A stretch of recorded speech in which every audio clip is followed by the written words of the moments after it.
So good afternoon, students. Today we have another topic of personality psychology. That is the basic issues related to study of personality. What is personality and nature of personality, concept of personality.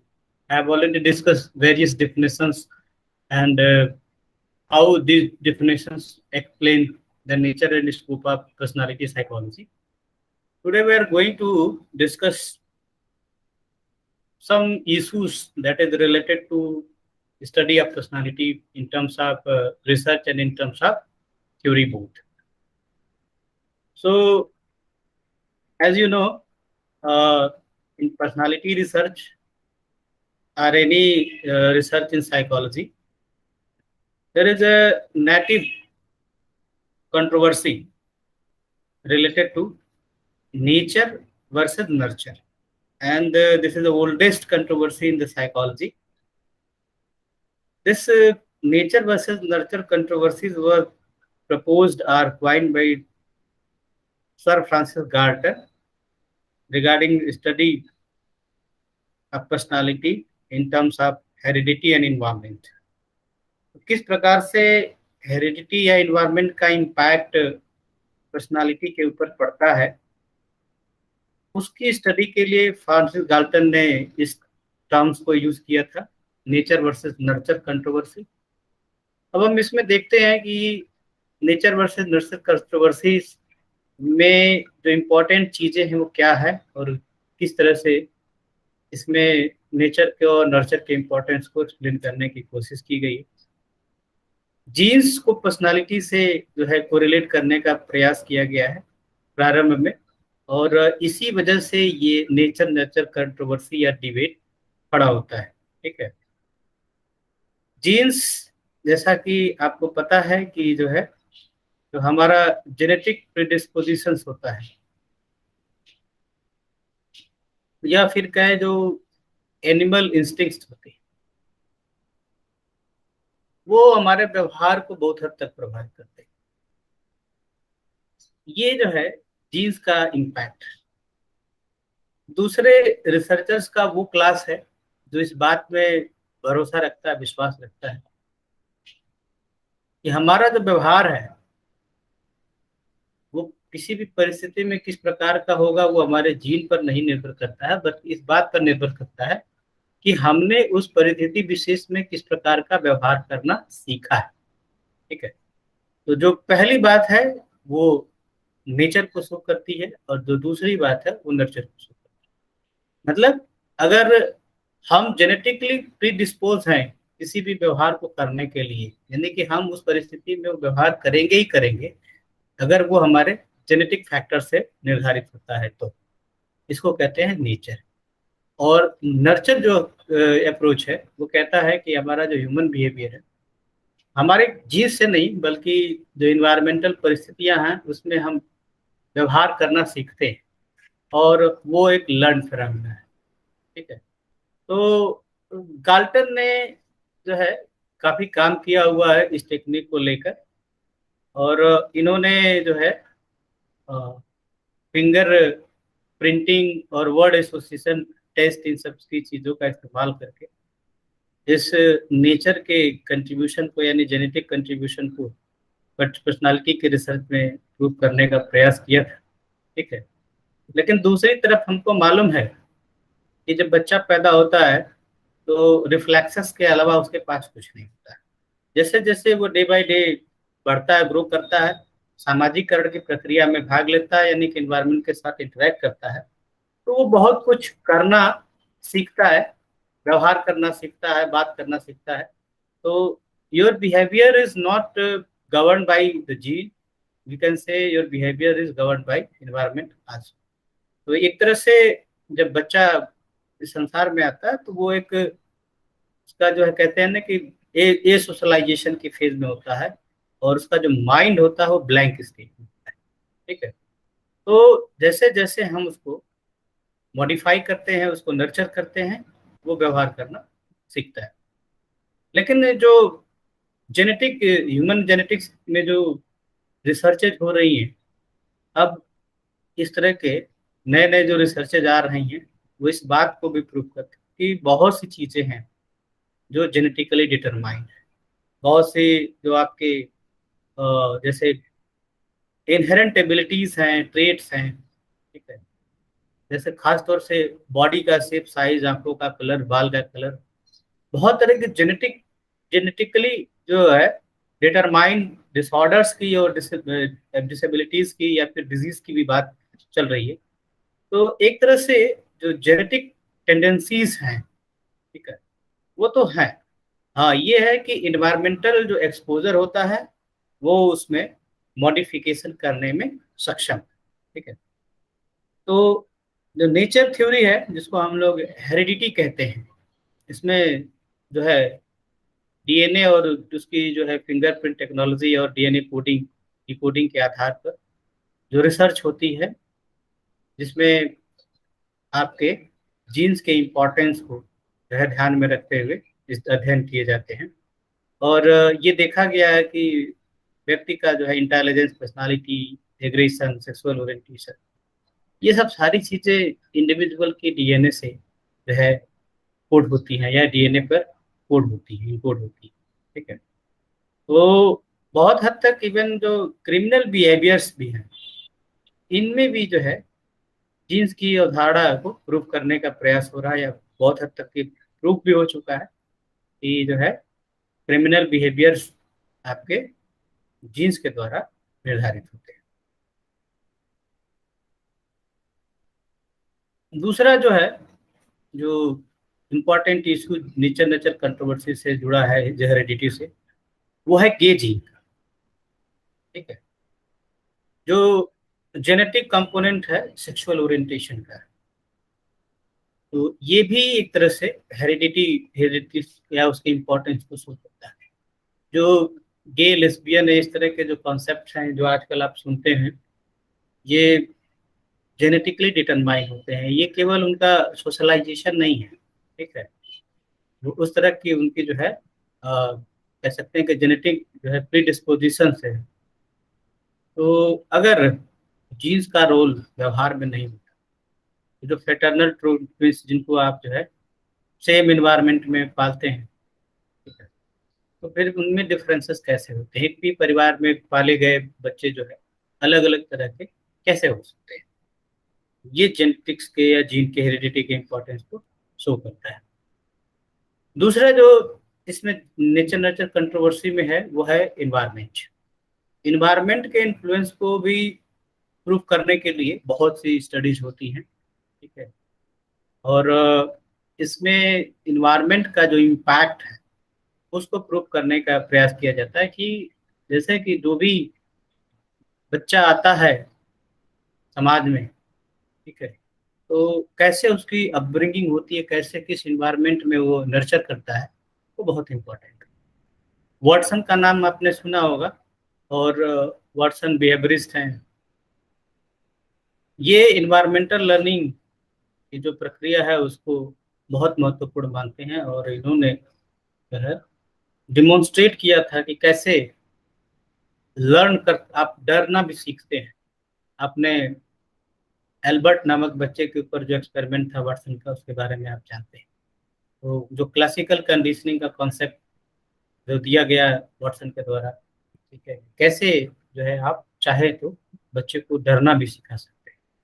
उसी तरह BF Skinner का भी आप नाम जानते हैं, और ये भी बिहेवियरिस्ट माने जाते हैं, ठीक है? और इन्होंने भी जो है कंडीशनिंग के ऊपर काफी काम किया हुआ है। तो कई बार जो आइडेंटिकल ट्विंस होते हैं उनको भी अगर डिफरेंट इन्वायरमेंट में पाला जाता है, ये देखा गया, उनके बिहेवियर में काफी डिफरेंसेस आते हैं, उनकी पर्सनालिटी में काफी डिफरेंसेस होते हैं, ठीक है। तो आइडेंटिकल ट्विंस तो आप जानते हैं कि 90+%, 90% से ज्यादा उनमें जो है जेनेटिक सिमिलैरिटीज होती है।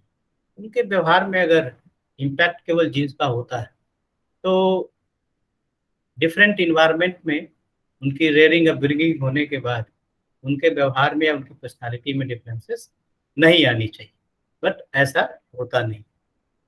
ट्विन स्टडीज के बारे में आपको पता है, दो तरह के ट्विंस होते हैं, मोनोजाइगोटिक और डाइजाइगोटिक। ठीक है, मोनोजाइगोटिक जो ट्विंस होते हैं, ठीक है, इसको आइडेंटिकल ट्विंस कहते हैं। मतलब एक स्पर्म एक ओवा फर्टिलाइज करता है और उसके बाद जो है ये जो है स्प्लिट कर जाता है। ठीक है, तो इसमें जो कह सकते हैं कि जो सिमिलैरिटीज होती हैं वो बहुत ज्यादा होती है। ठीक है, पैटर्नल ट्विंस क्या होते हैं, या इसको डाइजाइगोटिक ट्विंस कहते हैं। इसमें जो है आधे आधे, मतलब कह सकते हैं कि दो स्पर्म दो ओवा जो है अलग अलग फर्टिलाइज होके इस ट्विंस का निर्माण करते हैं। और पैटर्नल में जो सिमिलरिटी है वो 50% के आसपास होती है।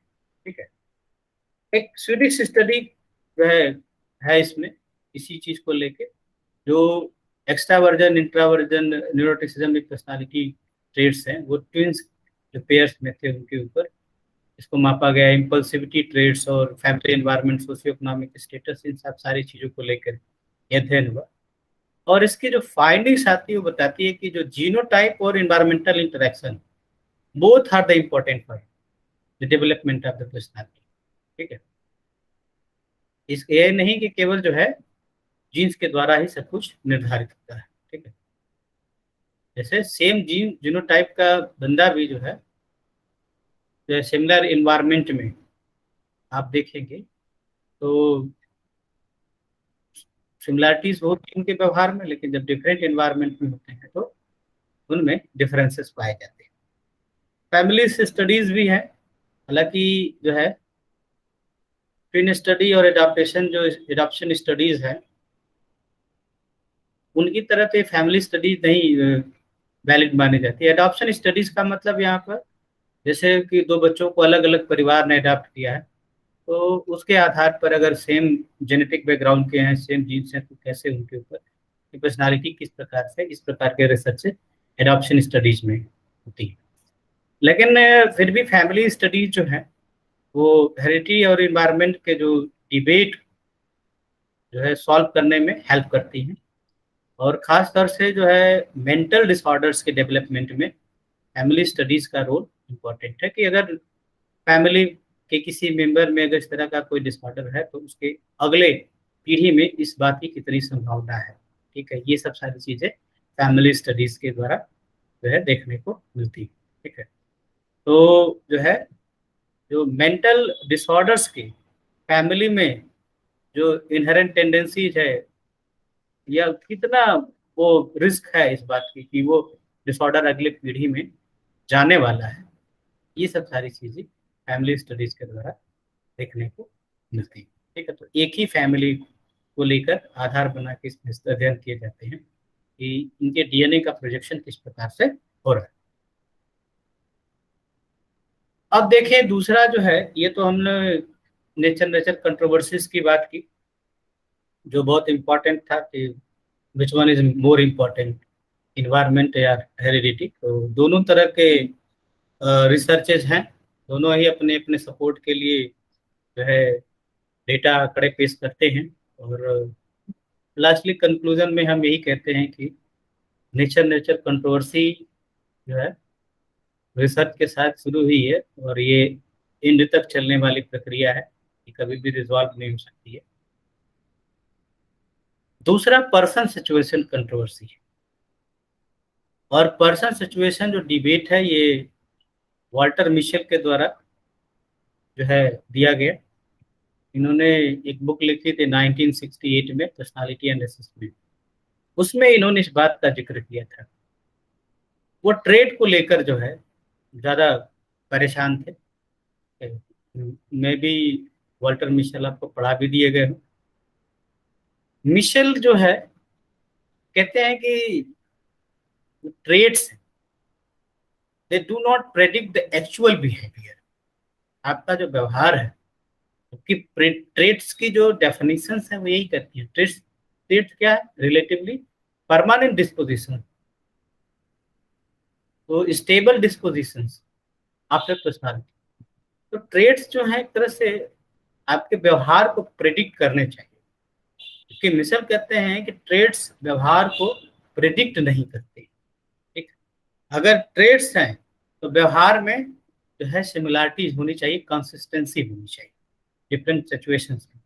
ठीक है, पर्सनालिटी की डेफिनेशंस में भी मैंने बताया कि personality is a dynamic organization of दो psychophysical factors which determine your unique adjustment in your environment। तो यहाँ पर जो बात हो रही है कि अगर उसमें प्रेडिक्टेबिलिटी नहीं होगी ट्रेड्स में, तो फिर वो ट्रेड्स जो है किस तरह से, तो व्यवहार के साथ उसकी जो प्रेडिक्टेबिलिटी की बात है उसको मिसेल एक्सेप्ट नहीं करते हैं और कहते हैं कि पर्सनालिटी ट्रेड्स और बिहेवियर के बीच, ठीक है, ओनली 0.30 का यानी कि लो लेवल का कोरिलेशन है।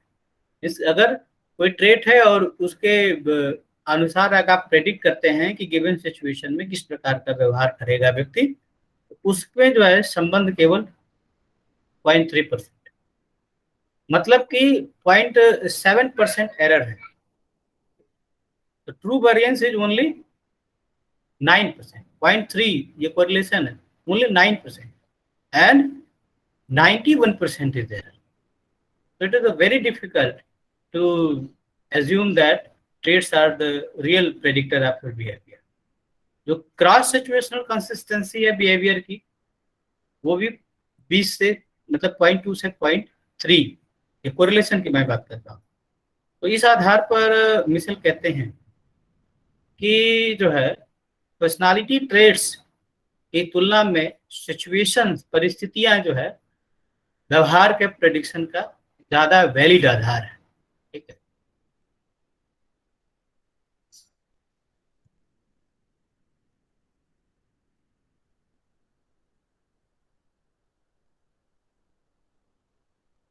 दूसरा जो इसी तरह का आप देखें तो जो आक्षेप मिशेल ने लगाए उसको जो इस बात पर मानते हैं, इस पर विश्वास करते हैं कि ट्रेड्स इंपॉर्टेंट है, वो इसको एक्सेप्ट नहीं करते हैं।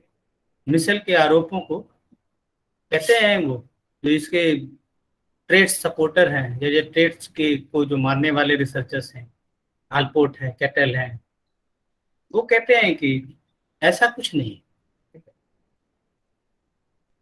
हो सकता है कि ट्रेड्स बिहेवियर के बीच कोरिलेशन लो हो, लेकिन उतना भी लो नहीं है जितना कि मिशेल सब रिपोर्ट कर रहे हैं। बाकी लोगों ने जो रिसर्चेज में पाया कि ट्रेड्स बिहेवियर के बीच जो कोरिलेशन है वो 0.4 के आसपास है। ठीक है, और इस आधार पर जो है ट्रेड्स बिहेवियर के प्रेडिक्शन के लिए एक तरह से स्ट्रॉन्ग प्रेडिक्टर हैं और जो है इनकी डिफरेंट सिचुएशन में बहुत ज्यादा वेरिएबिलिटी नहीं देखने को मिलती। ठीक है,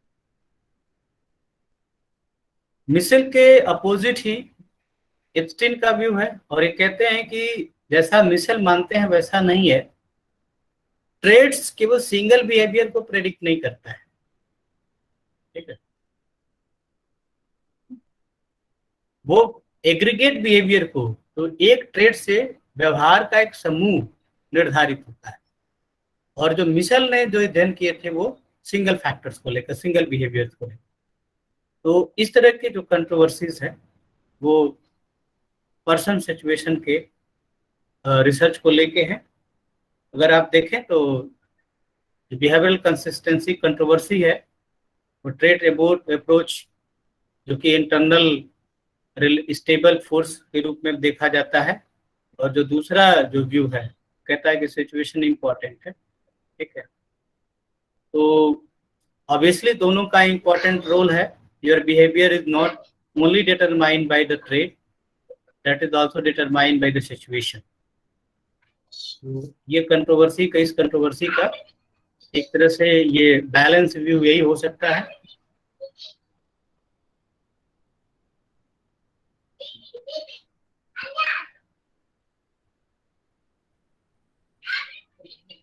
उसी तरह का जो है एक अध्ययन, बहुत क्लासिकल अध्ययन है, इसको हार्सॉन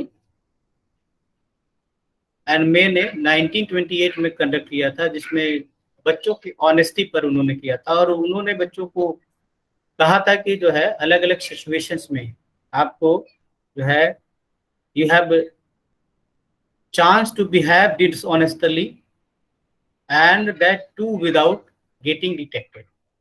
तो जिसके जो रिजल्ट्स हैं वो देखने को हैं कि जो बच्चे थे वो किसी भी, चाहे ऑनेस्टी या डिसऑनेस्टी में, उसमें कंसिस्टेंट नहीं थे, ठीक है, लेकिन वो परिस्थिति के अनुरूप व्यवहार करते थे, ठीक है, जैसी परिस्थिति होती थी उसके अनुरूप ऑनेस्ट या डिसऑनेस्ट।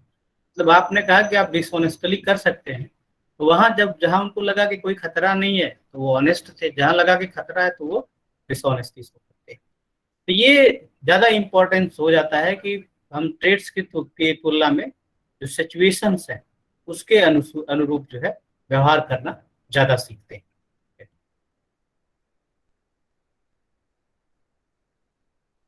तो मिशेल का यही मानना था कि जो सिचुएशनल वेरिएबल्स हैं वो पर्सनालिटी रिसर्च के लिए इम्पोर्टेंट हैं। अब ट्रेड्स का इम्पोर्टेंस तो है ही, उसके साथ साथ सिचुएशनल वेरिएबल्स को भी है इसके रिसर्च में इम्पोर्टेंट भूमिका मिशेल के इस कंट्रीब्यूशन के बाद मिली, ठीक है। कुछ और भी रिसर्चर हैं जिनका मानना था कि जो है जो बिहेवियर है वो केवल ट्रेड्स और सिचुएशन के द्वारा, सिर्फ ट्रेड्स और सिचुएशन के द्वारा आप उसको प्रेडिक्ट नहीं कर सकते, ठीक है।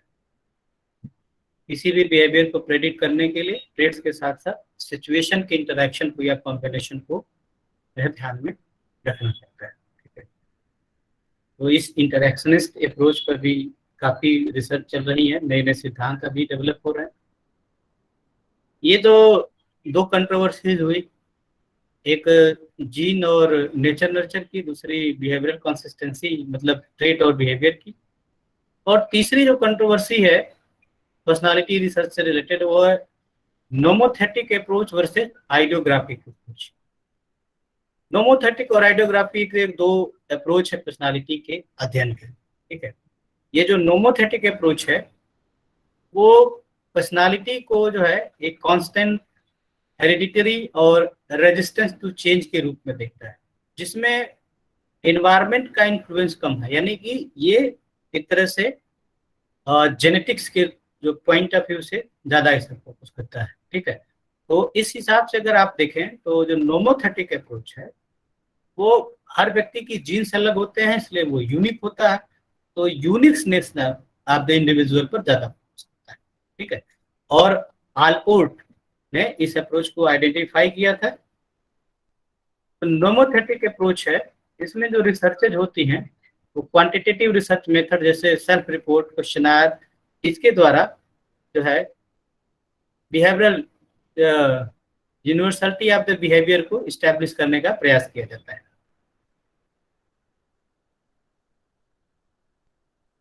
आलपोर्ट ने इस मेथड को यूज किया था, ठीक है, और उन्हीं के द्वारा ये डेवलप मेथड है। वो उनका मानना था कि जो है ट्रेड्स हर व्यक्ति के अलग अलग होते हैं, ठीक है, each person has a different यार यूनिक ट्रेड, तो उनका असेसमेंट भी यूनिकली होना चाहिए, यानी कि उसी अनुसार होना चाहिए, ठीक है। दूसरा जो अप्रोच है जिसको हम लोग कहते हैं आइडियोग्राफिक अप्रोच, आइडियोग्राफिक जो है आलपोर्ट ने इसको भी प्रमोट किया था, ठीक है। दोनों ही अप्रोच को उन्होंने यूज किया हुआ है तरह से अपने रिसर्च में, लेकिन यहाँ पर इंडिविजुअल की यूनिकनेस के जगह उन्होंने कुछ कॉम्युनलिटीज को ढूंढा, ठीक है। जैसे कॉमन चीजें क्या है जो ज्यादातर लोगों में पाई जाती हैं, जैसे आलपोर्ट ने कार्डिनल ट्रेट का नाम लिया।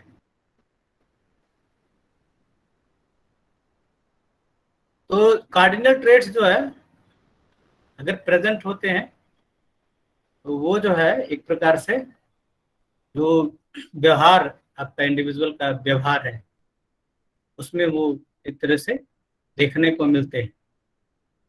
उसी तरह से सेंट्रल डिस्पोजिशंस है। बाद की जो उनकी राइटिंग थी, जो सेकेंडरी डिस्पोजिशन, सेंट्रल डिस्पोजिशन, इन सब में इन्होंने ये आइडियोग्राफिक अप्रोच को इस्तेमाल किया। तो इनके अनुसार कि अलग अलग ट्रेड्स हैं तो आप उसको अलग अलग भी माप सकते हैं, लेकिन आइडियोग्राफिक में ज्यादातर जो है कॉमनलिटीज, जो एक कॉमन पैटर्न जो हमारा है, तो उसके अनुसार इसको मापने का जो है प्रयास किया गया।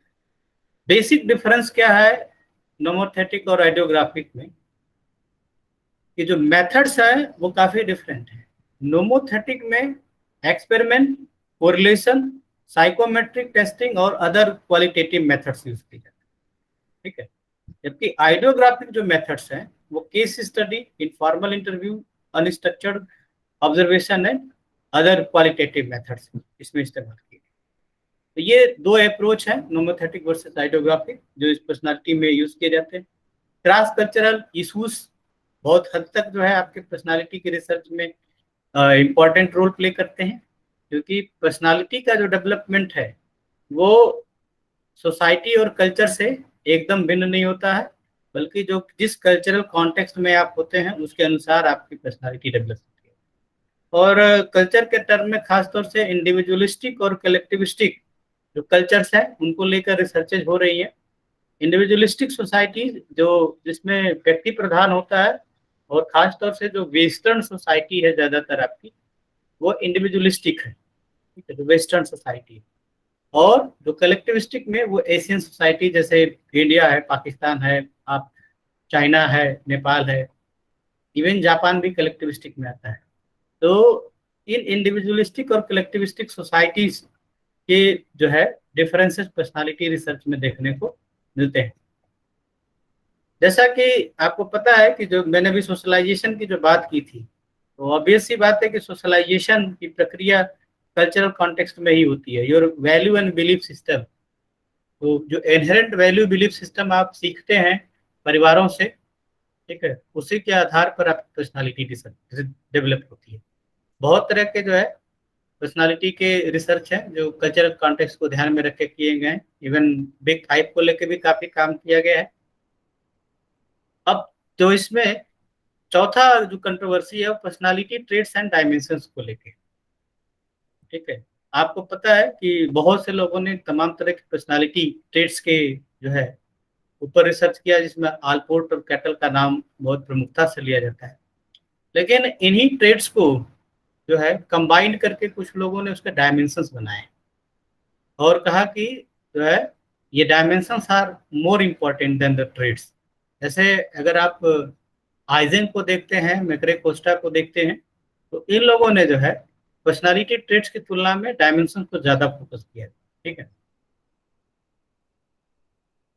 जैसे आलपोर्ट ने भी इस बात की शुरुआत की थी कि जो है उन्होंने 4000 ट्रेड्स को एक साथ जो है एक क्लस्टर में, या उसको कहते हैं फैक्टर एनालिसिस। आपको फैक्टर एनालिसिस पढ़ाया गया होगा, आप जानते हैं। फैक्टर एनालिसिस अप्रोच का इस्तेमाल जो है आलपोर्ट ने, कैटल ने किया था। और कैटल ने इसी फैक्टर एनालिसिस का इस्तेमाल करते हुए जो है 16 पर्सनालिटी फैक्टर, 16 पीएफ, मतलब 16 पर्सनालिटी फैक्टर्स तो वो ले गए थे। बाद के जो रिसर्चेज हैं उसमें जैसे अगर आप देखेंगे तो आइजेंक ने 3 फैक्टर मॉडल प्रपोज किया था, फिर मैक्रे कोस्टा या उसके पहले गोल्डबर्ग और जो रिसर्चेज जो थे उन्होंने 5 फैक्टर मॉडल प्रपोज किया था, ठीक है।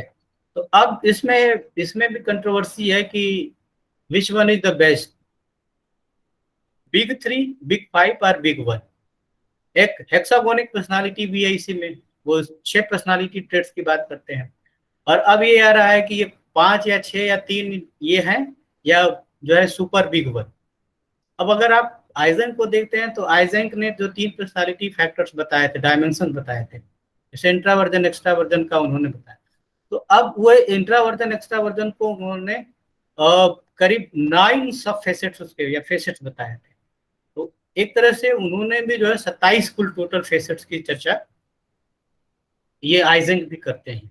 और उसी तरह से 5 फैक्टर मॉडल में मैक्रे कोस्टा ने जो है एक एक डायमेंशंस के कह सकते हैं कि 6 फेसेट बताए, तो 30 फैसेट्स की चर्चा इन्होंने की। तो ये भी एक बड़ा इशू है कि whether what should be the base of personality research, trades और डायमेंशन, और डायमेंशन है ट्रेड्स होंगे भी तो कौन से इंपॉर्टेंट, किसके ट्रेड्स होंगे, और डायमेंशंस भी होंगे तो कौन से, बिग 3, बिग 5, बिग 1 या बिग 6, ये रिसर्च में अभी कंट्रोवर्सी है। 5 फैक्टर मॉडल के जो क्रॉस कल्चरल स्टडीज हैं वो इस बात को शो करती हैं कि जो एक्स्ट्रा वर्जन, एग्रीएबलनेस और कंसाइंसनेस है, ये ऑलमोस्ट ज्यादातर कल्चर में अपीयर होते हैं, लेकिन न्यूरोटिज्म और ओपननेस ये जो है इसकी पिक्चर क्रॉस कल्चरल रिसर्च में बहुत फिक्स नहीं है। इवन मैंने खुद 5 फैक्टर मॉडल को लेकर 2 अप्रोचेस को लेकर काम किया हुआ है। एक जो अभी जो मैक्रे कोस्टा का है FFI, new FFI 5 factor model, जिसमें 60 आइटम है। मैंने अपने रिसर्च के दौरान इस पर काम किया था, और ये मे भी आपको जो टेस्ट कराया गया होगा वो मेरा ही डेवलप किया हुआ है, हो सकता है आपको पता ना हो या बताया ना गया हो। ठीक है, इसका पहला प्रश्न है चिंता करने की मेरी प्रवृत्ति नहीं है। ठीक है, इवन BHU में भी जो इस पर प्रैक्टिकल कराया जाता है वो मेरे ही द्वारा डेवलप किया गया नाम है। ठीक है, लेकिन प्रॉब्लम ये थी कि जब मैंने इसको पब्लिकेशन के लिए बात की तो PAR के पास इसका कॉपीराइट है। उसने जो है कहा कि ऑलरेडी एक वर्क इस पर चल रहा था AM डोल्के के द्वारा, तो उसने हमें उसको परमिट नहीं किया, इसलिए मैंने उसको छोड़ दिया। अभी मैंने जो गोल्डबर्ग का जो मॉडल है उसके पैरेलल जो है उसको IPIP, international personality item pool से जो है के आधार पर 5 फैक्टर मॉडल ऑफ पर्सनालिटी का दूसरा टेस्ट डेवलप किया हुआ। ठीक है, तो मैंने भी जब अपनी रिसर्च की थी तो जो एक्स्ट्रा वर्जन ओपननेस का कॉन्सेप्ट था वो इंडिया में इमर्ज नहीं हुआ, क्योंकि ओपननेस के क्वेश्चंस कुछ ऐसे हैं जो इसको कई लोगों ने उसको जो है कल्चर फेयर, कल्चरल कॉन्टेक्स्ट या इस तरह का भी नाम दिया हुआ है। ठीक है, तो ये उस पर संस्कृति का प्रभाव पड़ता है, इसलिए क्रॉस कल्चरल डिफरेंसेस उस फैक्टर पर बहुत ज्यादा देखने को मिलता है।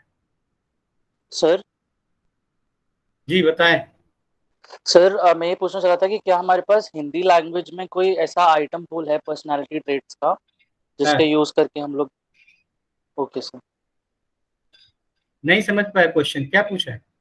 सर मैं पूछ रहा था कि हमारे पास हिंदी लैंग्वेज में ऐसा आइटम पूल मतलब ऐसे ट्रेड्स का पूल है क्या, जैसे हम लोग अगर हिंदी में कन्वर्ट करना चाहें FFI को तो हिंदी नहीं, में डिस्क्राइब करते हुए। FFI का हिंदी में आइटम पूल नहीं है। FFI का 5 फैक्टर मॉडल जो है वो देखो इसमें, अभी मैं इसको जब पढ़ाऊंगा तो आपको ज्यादा उसमें डिटेल बताऊंगा।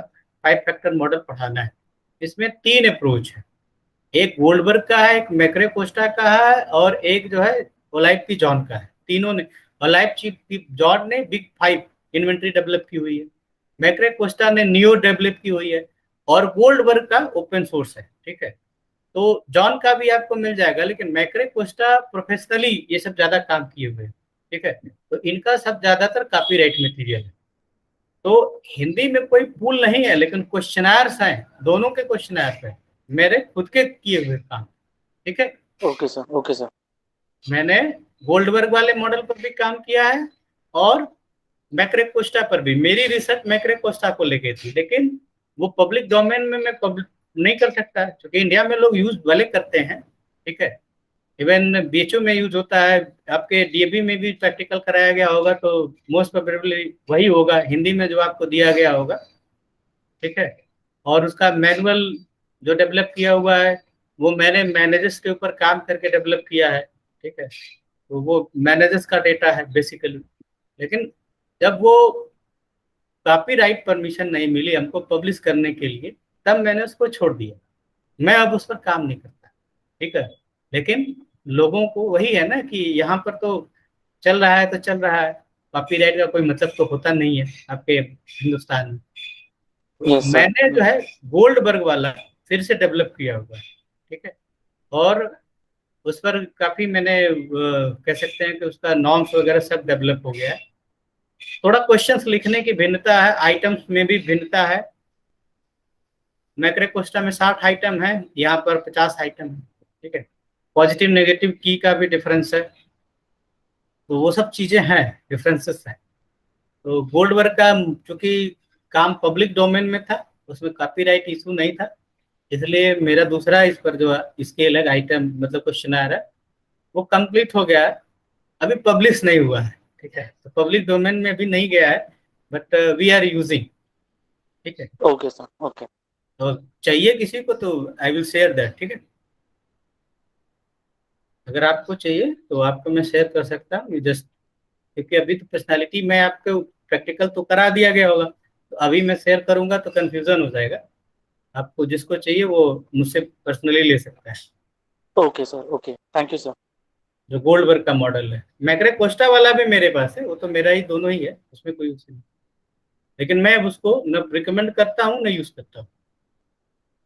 अब कुछ थ्योरेटिकल इश्यूज भी है पर्सनालिटी रिसर्च को लेके, उसकी हम लोग थोड़ी चर्चा कर लें, जैसे फ्री विल और डिटर्मिनिज्म से रिसर्च रिलेटेड इशू। ठीक है, तो फ्री विल मतलब जो आपका व्यवहार है वो आपके द्वारा निर्धारित होता है। ठीक है, your behaviour is directly directed by freedom, या इसको कहें इंट्रिंसिक मोटिवेशन।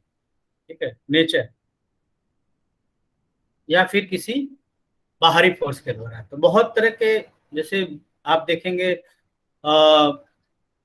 अगर आप ह्यूमनिस्टिक अप्रोच फॉलो करते हैं, उसके रिसर्च देखते हैं, तो वो फ्री विल को ज्यादा फोकस करते हैं। और जबकि आप साइको एनालिटिक को देखते हैं तो वो डिटर्मिनिज्म की बात करते हैं कि your behaviour is determined by your conscious, unconscious, subconscious, ego, super ego. आपको ये सब पढ़ाया गया है। उसी तरह यूनिकनेस वर्सेस यूनिवर्सलिटी का कॉन्सेप्ट है। ठीक है, जैसे अभी मैंने बताया कि each and every person is unique. ठीक है, और कुछ लोगों का मानना है कि जो है कुछ यूनिवर्सल पैटर्न ऑफ बिहेवियर है। तो बहुत सी जो स्टडीज हैं जो यूनिकनेस पर फोकस करती है, खासतौर से मैंने भी जो बताया कि जो है रॉजर्स और मास्लो ये यूनिकनेस पर ज्यादा फोकस करते हैं। ठीक है, लेकिन जब बिहेवियरिस्ट को आप देखेंगे तो वो पैटर्न की बात करते हैं। उसी तरह से फिजियोलॉजिकल वर्सेस पर्पसफुल मोटिवेशन या पर्पसिव मोटिव, बहुत से लोग कहते हैं कि जो है हम लोग जो बेसिक जो बायोलॉजिकल नीड है, फिजियोलॉजिकल नीड्स है, उसके द्वारा हमारा पर्सनालिटी और बिहेवियर ज्यादा गवर्न होता है। लेकिन कुछ लोगों का मानना है कि जो हमारे जो बायोलॉजिकल नहीं बल्कि साइकोलॉजिकल जो मोटिव्स होती है, तो पर्पस है, लाइफ गोल है, वैल्यूज हैं, प्रिंसिपल्स हैं, they determine our personality more rather than this biological factors. तो आप अगर मास्लो को देखते हैं तो मास्लो नीड हायरार्की थ्योरी में दोनों चीजों का जिक्र करते हैं। कॉन्शियस वर्सेस अनकॉन्शियस मोटिवेशन की भी चर्चा है पर्सनालिटी के रिसर्च में। आप देखेंगे तो अगर फ्रायड को देखते हैं तो Freud heavily focus on the unconscious motivation.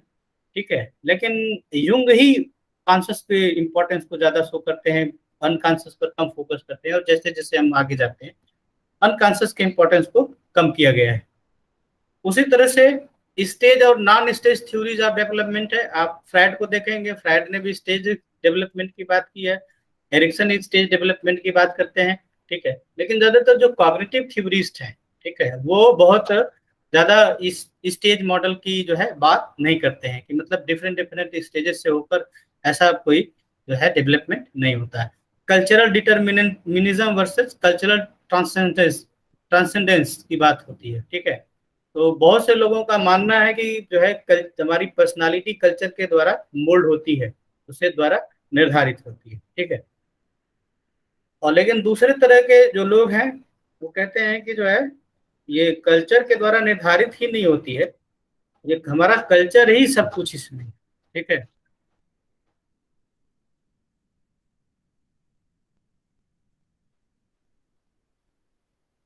इसी तरह से अर्ली और लेट पर्सनालिटी फॉर्मुलेशन की बात है। बहुत सी जो है थ्योरीज हैं जो मानती हैं कि हमारी पर्सनालिटी का निर्माण अर्ली स्टेज में हो जाता है। जैसे फ्राइड भी कहते हैं कि लाइफ के 5 साल हमारे बहुत इंपॉर्टेंट होते हैं, और हमारी पर्सनालिटी जो जीवन के 5 साल में बन जाती है वही जो है लास्ट तक चलती है। लेकिन बहुत से का मानना है कि नहीं, पर्सनालिटी में परिवर्तन अंतिम समय तक भी होता रहता है। ठीक है, तो लेट वाला कॉन्सेप्ट, ऑप्टिमिज्म और पेसिमिज्म का भी कॉन्सेप्ट ये जो है इशूज है। इवन फ्रायड पेसिमिस्ट थे, और ये आल्पोर्ट सॉरी मास्लो और रॉजर्स जो है ऑप्टिमिस्ट थे। ठीक है, तो इस तरह की भी जो है चीजें इसमें हैं। और भी इसमें कंट्रोवर्सीज हैं, जैसे इंट्रापर्सनल और एक्स्ट्रा पर्सनल को लेके है। जब आप देखेंगे बहुत से लोगों का मानना है कि जो इंटरपर्सनल होता है, जो व्यक्ति का इन्वायरमेंट वो ज्यादा इंपॉर्टेंट है। जैसे फ्रायड ने ईड को, युंग ने शैडो को, कैटालाइजिंग ने ट्रेड को, और कॉग्निटिव थ्योरी ने स्कीमा का जो कॉन्सेप्ट दिया, ये सब इंट्रापर्सनल। लेकिन जब हम बिहेवियरिस्ट को देखते हैं, ठीक है, जैसे एरिक्सन की जो साइको सोशल स्टेजेज है, बाइड्रा और मिशेल की सोशल लर्निंग और स्किनर की ऑपरेंट कंडीशनिंग है, वो एक्स्ट्रा पर्सनल फैक्टर्स को ज्यादा इंपॉर्टेंस देते हैं रादर देन इंट्रापर्सनल। उसी तरह की कंट्रोवर्सी होल और पार्ट को लेके भी है। कुछ लोग जो है मानते हैं कि जो आपका बिहेवियर है वो यूनिक है, ठीक है, और वी एक्सप्रेस इन पार्ट, तो ह्यूमनिस्टिक जैसे अप्रोच है। या फिर आपने जो है पर्सनली परसेप्शन के टर्म में गेस्टाल्ट को पढ़ा होगा, तो गेस्टाल्ट भी होल की बात करते हैं, और गेस्टाल्ट थ्योरी भी है। जैसे आप रोलो में फ्रैंकल सब देखेंगे तो उसी तरह के कॉन्सेप्ट को बात करते हैं। लेकिन दूसरी तरफ जो है ऐसे थ्योरिस्ट भी हैं तो कहते हैं कि जो हमारी जो पर्सनालिटी है वो सम ऑफ पार्ट करके है, ठीक है, तो जैसे अलग अलग ट्रेड्स मिलके हमारे व्यक्तित्व का निर्माण करते हैं, ठीक है। तो आपको टॉप डाउन और बॉटम अप अप्रोच पढ़ाया गया होगा। तो टॉप डाउन जो है अप्रोच है वो होल को लेकर है, बॉटम अप जो है वो पार्ट को लेकर है, ठीक है। उसी तरह सब्जेक्टिव और ऑब्जेक्टिव जो इश्यूज हैं पर्सनालिटी थ्योरी से, या उसके मॉडल कह सकते हैं, बहुत से थ्योरिस्ट हैं जो सब्जेक्टिव नेचर ऑफ पर्सनालिटी पर ज्यादा फोकस करते हैं, क्योंकि हमारा अपना खुद का पॉइंट ऑफ व्यू होता है, ठीक है, और हम अपने हिसाब से अपने जीवन को जीते हैं। तो जो एग्जिस्टेंशियल और ह्यूमनिस्टिक व्यू है वो इसी को लेकर फॉलो करते हैं। जबकि बिहेवियरिस्ट जो है ऑब्जेक्टिव ओरिएंटेशन की बात करते हैं, क्योंकि उनका मानना था कि जो व्यवहार, और केवल वही व्यवहार अध्ययन किया जा सकता है जो ऑब्जर्वेबल हो, और स्टिमुलस के प्रति क्योंकि एक तरह से रिस्पॉन्स होता है बिहेवियर, इसलिए अक्रॉस द इंडिविजुअल वो सेम होता है, ठीक है।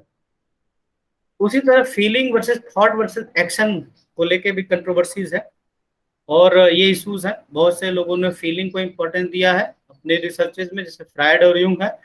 कुछ है जो थॉट को लेकर ज्यादा इंपॉर्टेंट है, जैसे मैंने मिशेल की बात की, बांड्रा की बात की, और पोस्ट एक्शन ओरिएंटेड है जो खासतौर से बिहेवियरिस्ट है। तो ये अलग अलग अप्रोचेज हैं। एक्टिव पैसिव एस्पेक्ट भी है थ्योरेटिकल मॉडल्स में। जो पैसिव व्यू करता है कि जो पर्सन होता है वो इंटरनल या बायोलॉजिकल फैक्टर्स या जो एक्सटर्नल फैक्टर्स उसके द्वारा ज्यादा निर्धारित होता है। दूसरा एक्टिव व्यू है जो कहता है कि जो है हम सेल्फ डिटरमाइनिंग होते हैं, ऑटोनॉमस होते हैं, ठीक है। तो अगर इस तरह में भी देखें तो जो एक्टिव व्यू है वो, इसका जो ह्यूमनिस्ट है वो एक्टिव व्यूज को लेकर चलते हैं, जबकि फ्रायड और बाकी जो बायोलॉजिकल साइकोलॉजिस्ट है या जो इसके ज्यादा इंपॉर्टेंस देते हैं इन्वायरमेंटल कंडीशंस को, या इसे वो पैसिव व्यू पर फोकस करते हैं। पास्ट और प्रेजेंट, मतलब पर्सनालिटी का जो है इम्फेसिस पास्ट पर होनी चाहिए प्रेजेंट पे, इसको लेकर भी एक कंट्रोवर्सी थ्योरेटिकल मॉडल्स में देखने को मिलती है। और बहुत से ऐसे हैं जो इसमें साइको एनालिस्ट आते हैं जो पास्ट पर ज्यादा फोकस करते हैं और कहते हैं कि adult personality is form during the childhood, जबकि दूसरी तरफ बिहेवियरिस्ट और कॉग्निटिव बिहेवियरिस्ट या फिर एग्जिस्टेंशियल जो साइकोलॉजिस्ट है, पर्सनालिटी रिसर्चर है, वो प्रेजेंट के व्यू को ज्यादा इंफोसिस देते हैं, क्योंकि उनका मानना है कि जो personality is shaped by what is happening today, not what happened in our past. तो इस तरह के तमाम ऐसे जो है इश्यूज हैं जो पर्सनालिटी रिसर्च और उसके थ्योरीज से जुड़े हुए हैं, जिसमें से कुछ चीजों की मैंने चर्चा की जो आपके सिलेबस के अनुसार अप्रोप्रिएट था। तो this is all about from my side. Now if you have any query you can ask.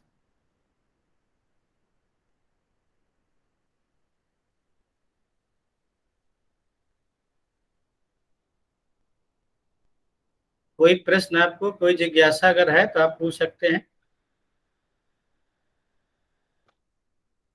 आप अच्छे लिसनर्स हैं, ये अच्छी बात है, लेकिन मुझे भी पता चलना चाहिए ना कि आप सो भी रहेंगे, केवल लॉगिन करके गायब हो गए। सुनना भी तो जरूरी है। सर मेरा एक क्वेश्चन फिर से मतलब उसी चीज को रिलेटेड है सर, जो मैंने पहले पूछा था अभी। सर अगर जैसे जो ट्रेड्स हैं गॉर्डन ऑलपोर्ट के, उसने ट्रेड्स को डिफाइन किया, पहले उसने काफी सारे ट्रेड्स लिए, फिर डिस्टिलेशन किया, फिर डिस्टिलेशन किया, तो ऐसे करके कम ट्रेड्स पे वो पहुंचा, मतलब वो बाद में उनको कम ट्रेड्स मिले। तो सर ऐसा हिंदी में प्रोसेस हुआ है क्या कि हमने हिंदी के ऐसे एडजेक्टिव्स को कलेक्ट करके फिर फिल्टर किया हो, उसके बाद हमने उसके बाद हिंदी में एक मॉडल प्रपोज किया हो, मतलब जिसमें सिर्फ हिंदी हिंदी में में एक एक्सप्लेन किया। काम तो हुआ था ये एक्चुअली। सर। यहाँ पर क्या है ना कि डॉक्यूमेंटेशन के मामले में we Indian are very poor. ठीक है। ये सर। ये काम तो हुआ था, मुझे कहीं दिखा था, लेकिन मैं अभी उसका रेफरेंस ठीक से आपको बता नहीं पाऊंगा। अगर मिल जाएगा तो मैं तुम्हें भेज दूंगा। ठीक है। एक्चुअली है क्या ना कि जैसे कारपोर्ट कैटल ने किया है, अब उस तरह से तो भाई अब बहुत बड़ा कोई प्रोजेक्ट हो किसी के पास, क्योंकि इंडिया में फंडिंग का भी इशू है ना। ये सर। आपको ग्रांट सैंक्शन नहीं होती है। जैसे एक बार मैंने प्रोजेक्ट यूजीसी में दिया, प्रोजेक्ट सैंक्शन भी हो गया, फिर आया कि कॉलेज के नाम को लेके इशू है, कहीं आपका डिग्री कॉलेज है कहीं पीजी है, तो पीजी से डिग्री प्रमोट हुआ था, तो उनके रिकॉर्ड में कुछ और भी था। अब उसको लेके वो 6 महीने हो गया, उसके बाद हमको बताया गया कि ये आपका जो है प्रोजेक्ट बिना पैसा हमको दिए लैप्स हो गया, क्योंकि वो जो जिस 5 ईयर प्लान में था वो समाप्त हो गया। तो यहाँ ओके। तो रिसर्च के लिए पहले तो फंडिंग नहीं होती है।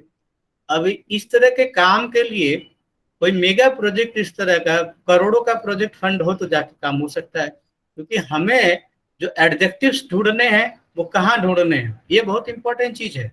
हमें एडजेक्टिव्स आपको पुराणों से ढूंढने हैं, वेद में ढूंढने हैं, ऋचाओं में ढूंढने हैं, जो है वेद में ढूंढने। तो वेद पुराण उपन्यास और ये सब सारी चीजों को पढ़ने के लिए, उनको समझने के लिए, उनको कलेक्ट करने के लिए एक बड़ी टीम चाहिए ना। ठीक यस है। सर। जो साइकोलॉजी के रिसर्चर है उनको या तो इंग्लिश आती है, हिंदी आती है, दे डोंट नो संस्कृत। बहुत कम से ऐसे रिसर्चर है जो संस्कृत थोड़ा बहुत ऐसे ही बोलने के लिए पढ़ लेते हैं, 2 4 श्लोक वगैरह जान जाते हैं, पर वो उस तरह की उन चीजों को पढ़ के उसका सही मीनिंग नहीं ड्रॉ कर सकते। तो एक कोलैबोरेटिव टीम हो, ठीक है, जिसमें मल्टीलिंग्विल लोग हों, जो हमें जिस चीज की आवश्यकता है, जैसे संस्कृत में हम व्यक्तित्व को कैसे कैसे मापते थे, कैसे कैसे शब्द इस्तेमाल किए गए हैं, ठीक है, अब उन शब्दों का क्या एग्जैक्ट मतलब होता है। ठीक है, क्योंकि हमारे यहाँ मिस इंटरप्रिटेशन बहुत है। ठीक है। अगर कहा जाता है कि हमारे यहाँ 12 करोड़ देवी देवता हैं, कोटि, तो वो कोटि है, तो कोटि को लोग करोड़ कन्वर्ट कर लेते हैं, जबकि कोटि का मतलब आपको भी पढ़ाया गया होगा, रैंक कोटि पढ़ाई गई है ना, रैंक ऑर्डर। ठीक है। तो exactly we don't know what the meaning of कोटि। कोटि को अगर आप करोड़ का, फिर जो है कुछ पढ़े लिखे विद्वान आ जाएंगे, कहेंगे कि 12 करोड़ देवी देवता कैसे होते हैं। अब जब कोटि का तुमको मतलब ही नहीं पता है कि कोटि का मतलब होता है क्रम, रैंक, ऑर्डर, तरह, टाइप, ठीक है, कैटेगरी, और आप कह रहे हो कि करोड़ हो गया, तो मिस इंटरप्रिटेशन बहुत है उन चीजों में। तो कोई बहुत बड़ा इस तरह का मेगा प्रोजेक्ट हो तो उस पर काम हो सकता है। एक मुझे याद आ रहा है, कोई जितेंद्र सिंह करके है रिसर्चर, और जिन्होंने गिरीश्वर मिश्रा के साथ ऐसा कुछ काम किया हुआ था। ठीक है। पर एग्जैक्टली मैं उसकी रिसर्च फाइंडिंग्स को आपके सामने नहीं रख पाऊंगा, लेकिन उन्होंने कुछ ऐसा किया था, मैंने पढ़ा हुआ था उसको, उनके वर्क को। वो भी पढ़े 8 10 साल हो गए हमको। तो एग्जैक्टली क्या उसकी फाइंडिंग्स थी, तो वो ये जो इंडियन पर्सनालिटी जो है, अब इंडियन पर्सनालिटी में भी घूम फिर के वही सब मामला आ जाता है। ये सब जो है बस त्रिगुण थ्योरी, त्रिदोष थ्योरी, तो पंचकोश और ये सब आज है मामला। इन समस्या वही है लैंग्वेज की अंडरस्टैंडिंग की। ठीक है? हमारे यहाँ जो है मल्टी लिंग्विस्टिक जो कल्चर होने से, अब या तो अगर अब गवर्नमेंट संस्कृत अनिवार्य कर दे सभी विद्यार्थियों के लिए, तो कुछ ऐसे जो है विद्वान है उनको तकलीफ होने लगेगी। लेकिन वास्तव में अगर हमको अपने कल्चर को समझना है तो हमारी जो रूट है उसको तो जानना पड़ेगा ना। मैं साइकोलॉजी में रिसर्च करता हूँ, अब मुझे जरूरत है कि हम कैसे पर्सनालिटी ट्रेट्स को के उसकी जो जो नेटिव लैंग्वेज जो होती है उसमें कैसे उसके एडजेक्टिव्स यूज किए गए हैं। ठीक है। तो उसके लिए हमारे जो पहले के टेक्स्ट हैं वो हिंदी में तो लिखी गई नहीं है, संस्कृत में लिखी गई, तो हमें संस्कृत तो भी तो आनी चाहिए। ये सब बड़े इश्यूज हैं। ऐसा रिसर्च इंडिया में कोई कॉम्प्रहेंसिव है नहीं, पार्ट में है। साउथ में काफी काम हुआ है, इवन आपके बनारस हिंदू यूनिवर्सिटी के जो ये डिपार्टमेंट है आयुर्वेद वाला, उसमें ये थोड़ा सा इस पर्सनालिटी को लेके, जो इंडियन पर्सनालिटी के जो कॉन्सेप्ट हैं, जो त्रिगुण थ्योरी वगैरह जो है, सतोगुण तमोगुण रजोगुण और ये सब को लेकर कुछ काम हुए, ठीक है। लेकिन हम लोगों का क्या है कि हम लोग वेस्ट में ही भागते रहते हैं, वेस्ट के ऊपर ही हमारी पूरी इम्फेसिस रहती है, ठीक है। अगर इंडियन कोई स्कॉलर कोई बात कहता है तो उसको कोई सुनने वाला नहीं है, ठीक है। लेकिन यस सर। वही बात अमेरिका में कोई बोलेगा, यूएस में, ब्रिटेन में कोई बोलेगा तो उसको लगता है कि ज्यादा इम्पोर्टेंट है, ठीक है। हमारा सिलेबस भी कुछ इसी तरह से बनाया हुआ है, सारी जो थ्योरी है वो सब वेस्ट की है, वेस्ट वेस्ट हो रहा है। उस नॉलेज को हम कितना इम्प्लीमेंट कर पाते हैं अपने लाइफ में, अपने कल्चर में, ये भी हम लोगों को नहीं पता है, ठीक है। तो सब चीजों को एक्चुअली वेस्ट वाले भी क्या करते हैं कि they are playing with the jargon. एक कोई चीज उठाते हैं, उसका एक कंसेप्ट प्रपोज करते हैं, उसी में जीवन भर लगे रहते हैं, तो कुछ न कुछ तो निकल ही जाएगा ना। भाई एक आदमी को आप दे दिया जाए कि रोज एक ही गड्ढे को खोदो, तो पता चलेगा कि वो जो झारखंड बिहार का जो माझी हुआ करते थे उसी तरह पहाड़ को तोड़ ही डालेगा। तो उसी तरह का यहाँ पर हमारे यहाँ क्या है, अब मैं खुद अकेले 9 पेपर शेयर करता हूँ, तो मैं क्या पढ़ाऊंगा। मैं पर्सनालिटी भी पढ़ाता हूँ, ऑर्गेनाइजेशनल बिहेवियर के भी 3 पेपर पढ़ाता हूँ, न्यूरो साइकोलॉजी भी पढ़ाता हूँ, जनरल साइकोलॉजी भी पढ़ाता हूँ, ठीक है, काउंसलिंग भी पढ़ाता हूँ। 9 पेपर इस समय मैं शेयर कर रहा हूँ। तो what will be the depth of my knowledge and research, ये हमारी इंडियन प्रॉब्लम, ठीक है। पर्सनालिटी में भी पता चला कि आपको अभी बेस मैंने शुरू नहीं किया है, और आप मिसल से लेके बांडुरा से लेके आलपोर्ट से लेके कैटल तक, कैटल आलपोर्ट तो खैर मुझे ही पढ़ाना है, वो सब आप पढ़ लिए। और पहले दूसरे यूनिट में, यूनिट तो 2 ही है, लेकिन वो नीचे के जितने 3 यूनिट है सबके बराबर उसके कंटेंट है, क्योंकि पहले यूनिट में 3 टॉपिक है, दूसरे में 4 टॉपिक है, बाकी किसी में 2 है, किसी में 3 थ्योरी है। तो थोड़ा सा यहाँ का इशू बहुत है, ठीक है। Yes sir. हमारे नॉलेज में तो इस तरह का कोई कॉम्प्रिहेंसिव वर्क नहीं है। जितेंद्र सिंह का वर्क है, अगर मुझे मिलेगा तो मैं आपको कन्वे कर दूंगा, ठीक है। Okay sir, thank you. या तुम खुद खोज लेना, थोड़ा सर्च करना, ठीक है। सर मैंने हाँ, ढूंढा था सर नेट पे, तो सर मुंबई यूनिवर्सिटी में मैंने देखा था कि एक प्रोफेसर हैं, उन्होंने पर्सनालिटी पे कुछ पेपर्स लिखे हुए थे मतलब रीजनल उसमें करने के, बट पूरा तरीके से क्या है तो वो पेपर एक्सेसिबल नहीं थे, तो पता नहीं लग पाया। क्या नाम है? सो डॉक्टर विवेक बहलेकर। विवेक? बहलेकर। नहीं, मैं विवेक बेलकर को तो नहीं जानता। क्या इंडियन कॉन्सेप्ट को लेकर किए हैं? यस सर, इंडियन कॉन्सेप्ट को लेकर मतलब उन्होंने पर्सनालिटी पे लिखे हुए हैं ऑलरेडी, पर्सनालिटी ट्रेट को वो आइडेंटिफाई कर रहे थे। आगे का सर अपडेट नहीं है मेरे पास कि क्या हुआ है नहीं, अभी वो तरीके से। वहां पर भी है, जितेंद्र सिंह और विग्रेश्वर मिश्रा का भी वर्क है, ओके उनका सर। मैं जानता हूँ। ये दिल्ली यूनिवर्सिटी के शायद है। ओके सर, मैं ढूंढ लूंगा सर। तो आप जरा जितेंद्र सिंह और विग्रेश्वर मिश्रा का नाम डालकर के पर्सनालिटी रिसर्च या इंडियन पर्सनालिटी कॉन्सेप्ट ऐसे कुछ करके है, ओके सर। उसमें एक मैंने कहीं उसको देखा हुआ था कि कुछ काम था, मैं अपने काम के लिए पढ़ रहा था तो उसमें कहीं मिला था, लेकिन उसको देखे भी मुझे काफी टाइम हो गया है, ठीक है। Okay sir. तो इस तरह का कंसेप्ट हालांकि होना चाहिए, लेकिन अभी कुछ ऐसा है नहीं, ठीक है। ओके, सो मुझे नहीं लग रहा कि अब और कोई क्वेश्चन होगा। बाकी सब केवल शांत बैठे हुए हैं, कोई और क्वेरी नहीं मुझे आती है। Okay, thank you for today class, we will meet next class.